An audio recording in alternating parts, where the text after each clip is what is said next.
Hello বন্ধুরা, সবাইকে good evening. তোমরা সবাই কেমন আছো? আশা করি ভালো আছো। তো আজ আমি ছুটিতেই ছিলাম, কারণ আমার প্রচুর শরীর খারাপ করছে। সকালে উঠেই ঘুম থেকে উঠেই গ্রিন টি খাওয়ার পর আমার বমি হয়েছে। তো বমি হয়ে আজ আমার শরীরটা খুব খারাপ। রান্না বান্নার সামনে কিছু করতে পারিনি, আরও অল্প কটা ভাত খেয়েছি। আর রান্না করতে পারিনি বলতে, ভাতটা রান্না করেছিলাম, পুঁই শাকের তরকারি করেছিলাম। তো পুঁই শাকের তরকারি 200 গ্রাম পুঁই হয়ে গেছে খাওয়া। আর এখন আমি গ্যাস জেলে দিয়েছি, দুটো আলু ভাজবো।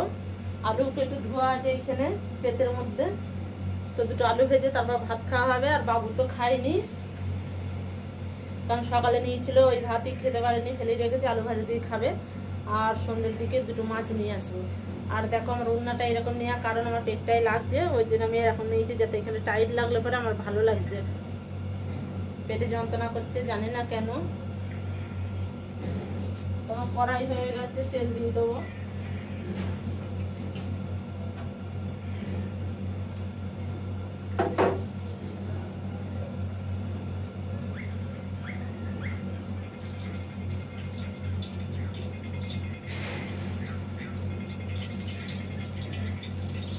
কড়াইটা হয়েছে, তেলটা দিয়ে দিয়েছি, একটু তেলটা হোক।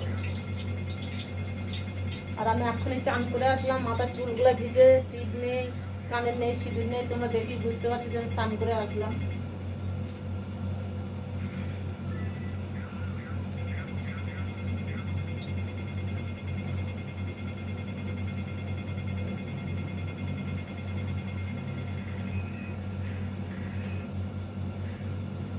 আর একটু হোক কড়াইটা, তারপর ঢেলে দেবো আলু কাটা।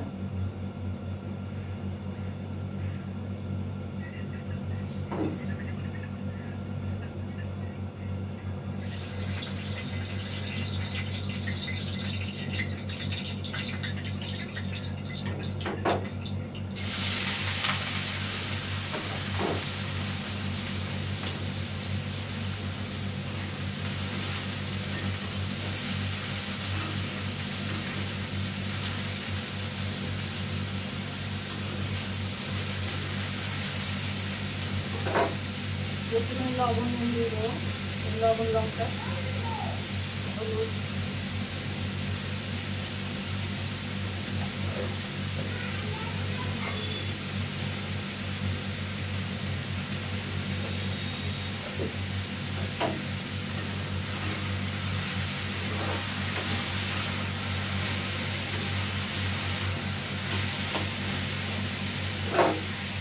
আর আমি ছাদে আজকে এইসব জামাগুলো সব রয়েছে, এগুলো সব দিয়ে আসা হয়েছিল। বিছানা যা যা ছিল সব ছাদে দিয়ে এসেছিলাম শুকাতে, যেহেতু একটু রোদ বেরিয়েছে, তো শুকাতে দিয়ে এসেছিলাম। আর ওর ভেতরে দেখছি তেলা পোকার বাচ্চা রয়েছে, তার জন্য আরও বেশি করে রোদে দিয়েছি। শুকিয়ে নিয়ে এসে সব ভাঁজ করে রেখে দেওয়া হয়েছে। আর আমি একদম যেতে আসতে ছাদে সিঁড়ি দিয়ে উঠতে পারছিলাম না, যেহেতু বৃষ্টি হবে বলে মেঘও করেছে। আমি সকালে করে শুকিয়ে টুকিয়ে নিয়েছি, গোছ করে নিয়ে এসেছি। তা চান করতে একটু লেটই হয়ে গেল। তো ভাত খাওয়া দাওয়া করে থালা বাসন ধুয়ে নিয়ে চলে এসেছি। আর রাকেশ সিঁড়ির মধ্যে বসে রয়েছে। আমার মাথার অবস্থা কি হয়ে আছে বন্ধুরা, তোমরা ওকে পাগলি এসেছে, কিন্তু কিছু করার নেই, এভাবে থাকতে পারে। আমার পেটটা দেখো, কালকে তোমাদের বলছিলাম না যে আমি একটা গ্রিন টি নিয়ে এসেছি,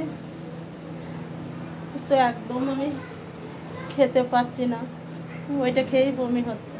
পেটটা তাহলে কী করে কমবে বলো? আর কদিন এক্সারসাইজ করলাম, তাও করতে পারছি না। এত পসিনার, এত বুকের ভেতর ধরপা রোগ হচ্ছে। তো বন্ধুরা, আমি একটু মার্কেটে যাব, মার্কেট থেকে এসে তারপর তোমাদের সাথে কথা বলছি।